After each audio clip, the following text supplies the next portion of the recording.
Good morning, class. Today we are going to talk about intellectual disabilities. These are one of the many disabilities that you will probably see in some of your students in your classrooms. We come across people with intellectual disabilities very frequently, but may hardly even recognize it. In fact, it's difficult to even determine the prevalence of it because of the wide range of ages it may be diagnosed in a student at. I personally didn't know what ID meant, and there are some disorders that I didn't know that were part of this disability. For instance, Down syndrome. So, throughout this presentation, just so you know, I will be using ID as an acronym for intellectual disability. So, what even is intellectual disability? Well, the IDEA defines it as significantly sub-average general intellectual functioning, existing concurrently with deficits in adaptive behavior and manifested during the developmental period that adversely affects a student's educational performance. So, to me, this sounds like a bunch of long scientific words. So, we're going to break it down for you. Let me share my screen to break it down into three characteristics that we see that are in this intellectual disability.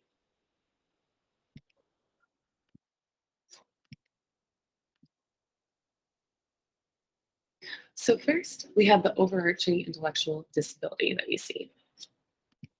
And it breaks down into, like I said, three categories. Number one being that it has to be shown up and diagnosed by 18 years of age in a student. The second one being intellectual functioning. This is a lack of memory, short term, long term, or working. And then it also is the lack of internal motivation. Then we have the third characteristic, which is adaptive functioning. This goes down into three subcategories: conceptual, which is reading, math, numbers, currency, any of those subjects that you think are really school related that they teach in school. The second one being social. This is behavioral, interaction skills, and then self esteem in the student. And lastly, we have practical. This is independent living, use of transportation, travel, money, paying bills, and just overall being able to live on your own. So now I want to show you a video that goes a little more into what intellectual disability really is.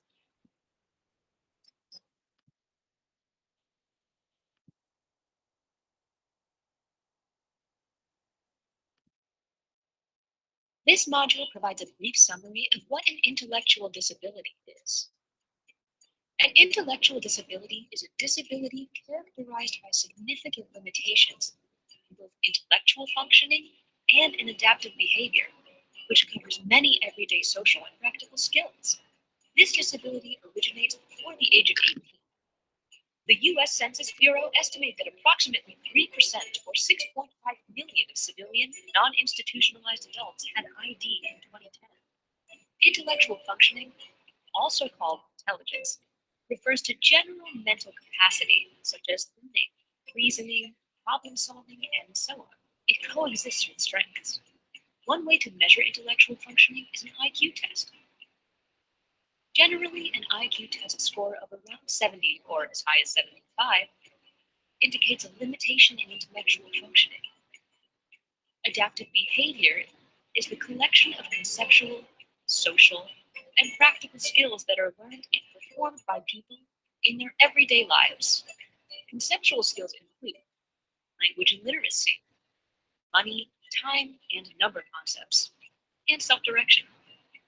Social skills include interpersonal skills, social responsibility, self-esteem, gullibility, naivete, social problem solving, and the ability to follow rules and obey laws, and to avoid being victimized. Practical skills include activities of daily living or personal care, occupational skills, healthcare, travel and transportation, schedules and routines, safety, use of money, use of the telephone. Standardized tests can also determine limitations in adaptive behavior. People with intellectual disabilities are their neighbors, coworkers, or fellow students, friends, and family members. Changes in policy over the last decades has meant that the overwhelming majority of people with intellectual disabilities live in the community on their own with their families or friends. What is important to them is what is important to everyone, living a healthy and meaningful community life.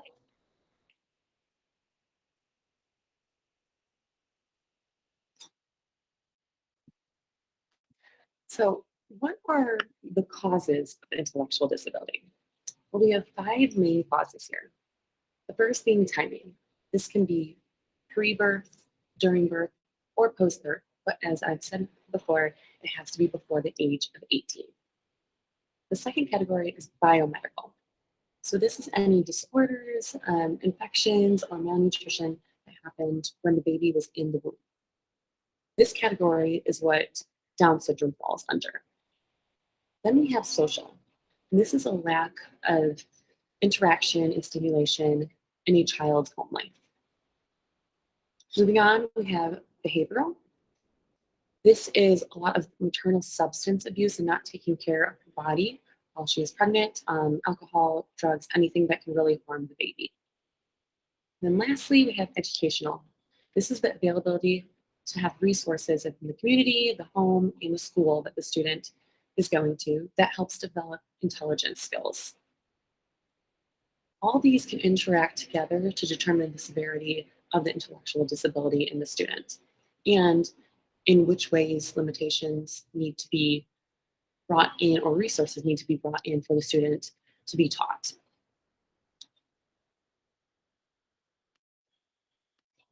So let me unshare my screen for a second.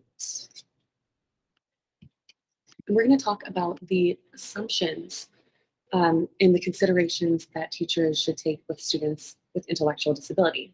So number one, limitations with the level student is at now should be considered. So what does this mean? This means that any modifications to lessons, projects, assignments need to be considered at where the student is learning right now, not necessarily the class level that they are in. Second, we need to properly assess as teachers the students and take into consideration the diversities they may have. Now, this doesn't only mean gender, race, socioeconomic status, those for sure matter, but this is talking also about communication style and the differences in that, as well as behaviors. So then third, we have limitations coexist with strengths. This means that sometimes students with intellectual disabilities really love something, so you'll assume that they love something similar to that, but they don't necessarily love it. They might even hate it. For instance, look at our book. Rachel has Down syndrome, and she absolutely loves being the center of attention, loves dancing, singing, and also loves mascara. Just loves makeup, but especially mascara. So you would assume that she loves eyeliner. Do not assume anything with students, but especially intellectually disabled students. She loves mascara, but she absolutely hates eyeliner. She will run away from it. So as I said, make sure to really gather intel from your students on their interests, their likes, and their dislikes, and never assume anything. Fourth consideration is that teachers must know limitations to know what supports to use. So this is within the classroom. We need to know their limitations, their skills, their lack of skills, and determine the resources that are best for them to succeed in the classroom. And lastly, kind of goes along with the last, personalized supports help students' lives improve. So with these supports that we just determined, these really help the lives of students within the classroom and in the community in a whole. For instance, using Rachel again as the example, she uses her paraprofessional, technology, and symbols with people that she's interacting with to help with her disability. And she loves her life. Her words, not mine. So next, we want to learn how to really evaluate and diagnose these intellectually disabled students. First thing we're going to go over is DABS. So this is Diagnostic Adaptive Behavior Scale. This really determines the significant limitations in a student's adaptive behavior. And we do this by doing a comprehensive standardized process to assess adaptive behavior on the three components of adaptive behavior, the social, practical, and conceptual. But along with that, we have a ton of other processes that we need to utilize in order to fully diagnose these students. So With evaluations, we have comprehensive medical exam, genetic and neurological testing, social and family history, educational history, psychological testing to assess intellectual functioning. We have the testing of adaptive functioning, which is what we just went over with DABS. We have interviews with primary caregivers and the students' teachers. And we have social and behavioral observations in a child's natural environment. This is the community, their home life. You really want to see them in their routine to assess them completely. Also, we can utilize an IQ test. Students who are intellectually disabled have an IQ score in the range of 50 to 70. So how exactly do we teach these students? Students really, with ID, really need to learn the real life format. They need to learn the lesson directly and where they're going to be using it so that they can link the lesson and real life and put that together. This is how they fully understand. So with that, we have 3 different models that we can use to help these students. The first being embedded instruction. This is spreading out instruction throughout different real life activities, learning through normal routines, normal habits, and really just letting them live their life, but teach those lessons of math, literacy, etc., within their normal lives. For example, to teach currency, adding up an apple and an orange. We can take the student to the store, whether it be in the community or maybe there's a school store in the building, and we're going to take them in there, give them money, and tell them, hey, how many things can you buy with this? Let's add up this apple. Let's add up this orange. Oh, you don't want the orange? Let's take it off. So we're going to learn currency, adding and subtracting in the real life scenario of being in a store. Next, we have the self-determination model.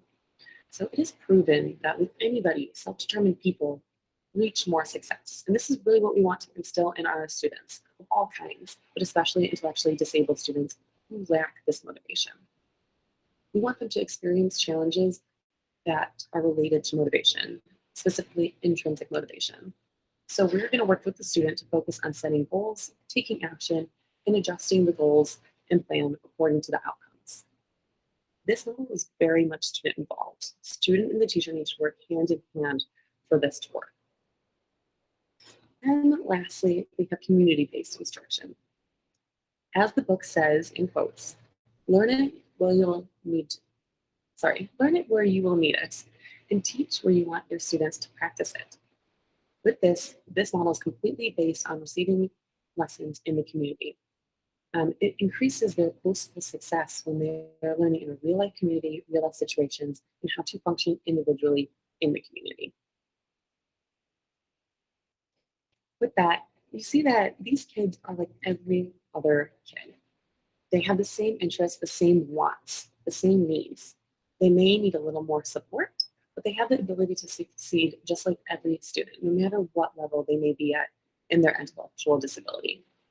So I want to close out with a video of students who have an IED and succeeded throughout school, high school, and are now heading off to college at UCF.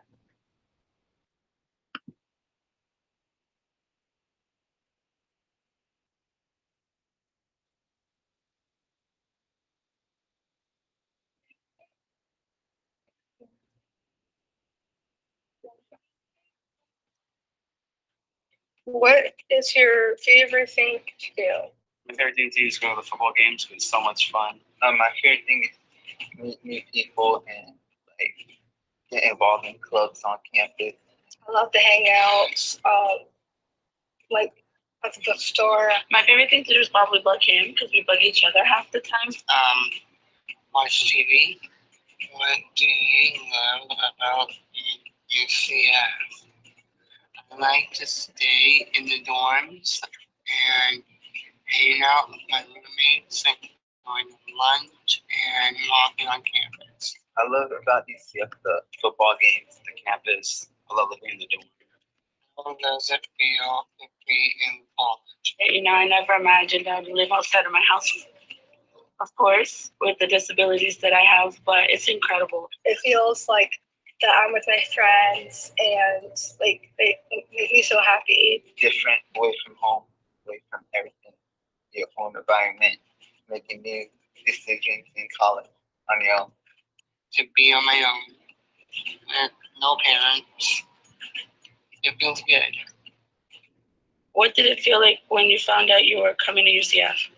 I felt happy, like moving away from home and coming to a new environment and stuff. I was like, oh my gosh, I got it. I bawled into tears.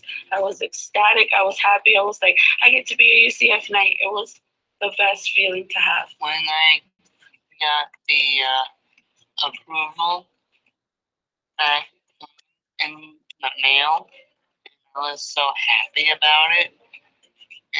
And I was so happy about it and excited. And excited because I'm going to be a UCF Knight. I couldn't stand it. What does being a knight mean to you? I love to be a knight.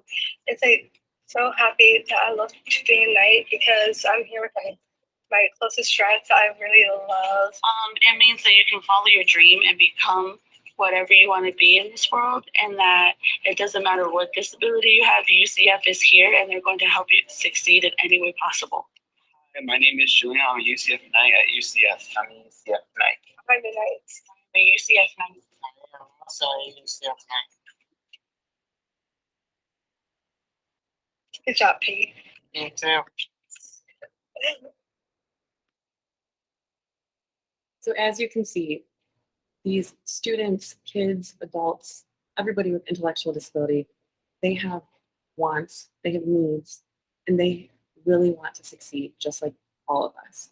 So we need to treat them not only like every other student, because we know that they are able to succeed just like the rest of the class, but we need to give them the resources to be able to not just pass class, but flourish in class and succeed and go to college just like these students. Thank you.